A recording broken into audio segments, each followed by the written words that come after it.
Oh, cool.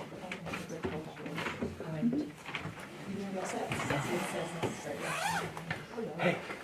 Did you see my note? Good evening, everybody. I'm forgetting to sit down. Hello. Sorry. Welcome to the regular select board meeting. This is Wednesday, May 6, 2026 at 6 p.m.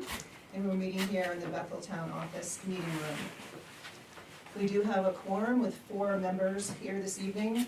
We're joined by Manager Sharon Jackson, Clerk Tracy Walker. We have a couple of department heads here as well, the CEO and the Public Works Director. So, welcome. Will you please join me in the flag salute? I pledge allegiance to the flag of the United States of America and to the republic for which it stands, one nation, under God, indivisible, with liberty and justice for all.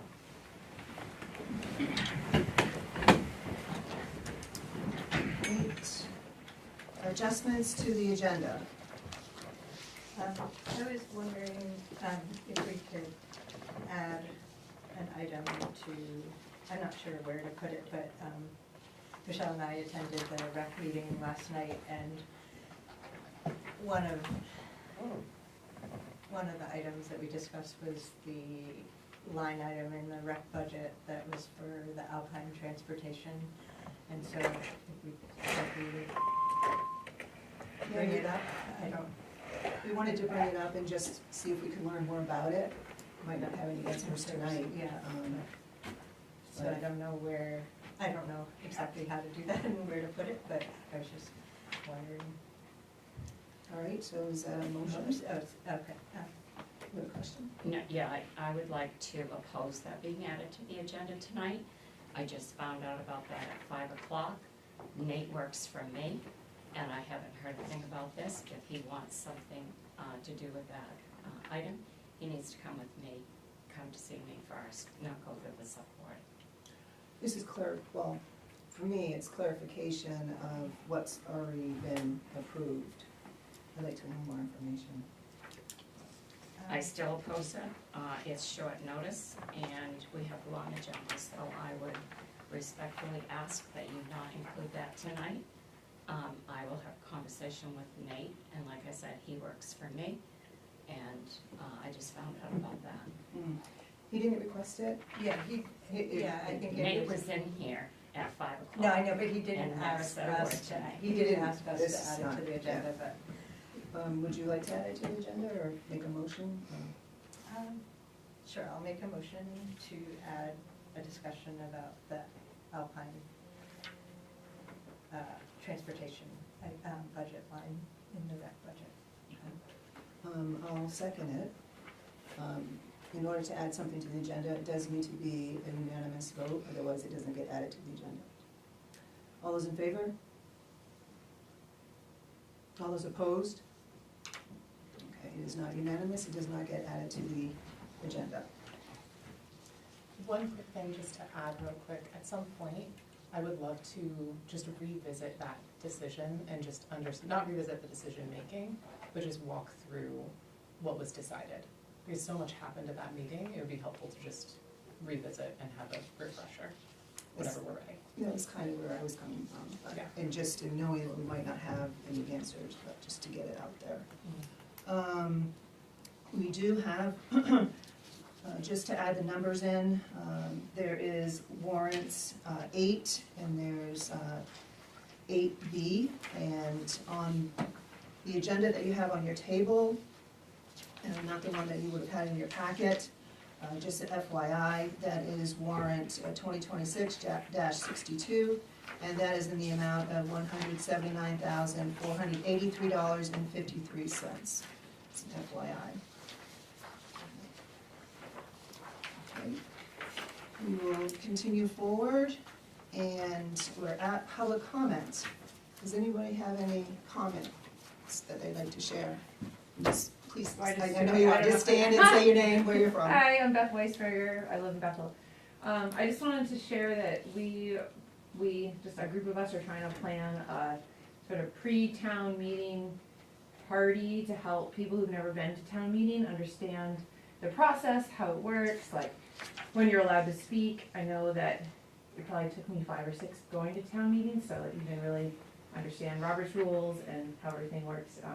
So I guess I was just here to share that we were gonna do that, and also if there's someone knowledgeable about the flow of town meeting and how it works, and that would love to come and talk to people about how they can participate, I would love to know a recommendation of someone that we could invite, so, thank you. Thank you. When is it? Great question. What I think we're where? thinking, the school public hearing is the 27th Okay. of May. Yep. So we are thinking about doing it the 28th, because I do think we wanna do a follow-up discussion if people are interested once the warrant actually comes out, which is the following, I believe the warrant has to be out within 7 days of town meeting. So I think we would like to do 2 meetings, so tentatively, May 28th and then June 8th, I believe, are the 2 dates we were thinking. Cool. So, Thank you.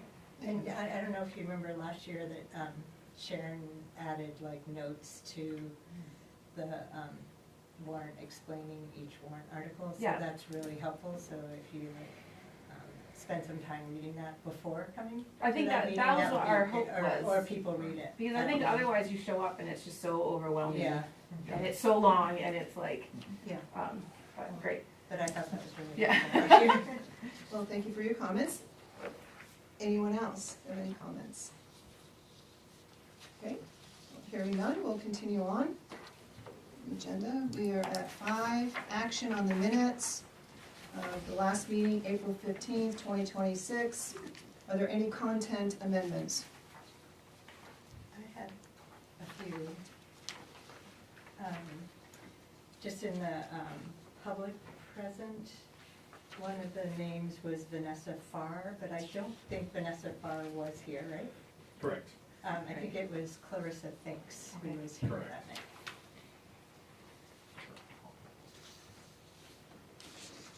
Anything else? Yeah, and then just on 8D, it said, the title was Road Closure Application for Bethel Area Business Association, but then in the minutes it said I motion to approve the road usage application for Bethel Rotary Club, so that's just I guess that's not really content, but I should have sent that one in earlier. And then I think on 5,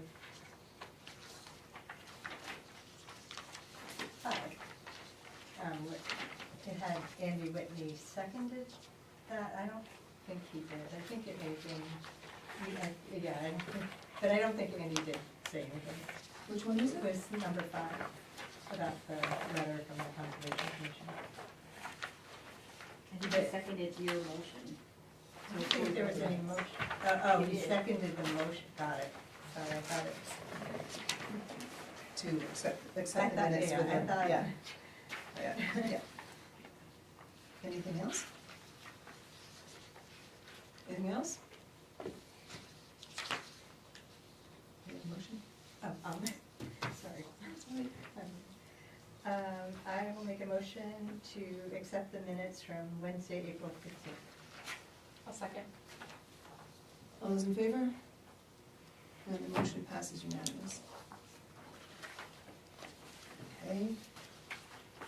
We're on to the town manager report. I'll give it over to Sharon.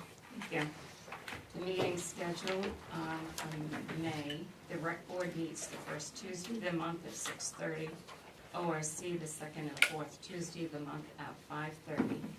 Airport meets the second Wednesday of the month, 4 to 6 p.m. at the airport. However, there will be no meeting at the airport for May on that day. Conservation, the fourth Wednesday of the month at 4 p.m. Planning board, the second and the fourth Wednesday of the month at 6 p.m. Select board meet the first and third Wednesday of the month at 6 p.m. Stephanie and I are continue to work with the auditors on the fiscal year 25 financials. In addition to a regular audit for this fiscal year, we are also required to have a single audit due to federal funding received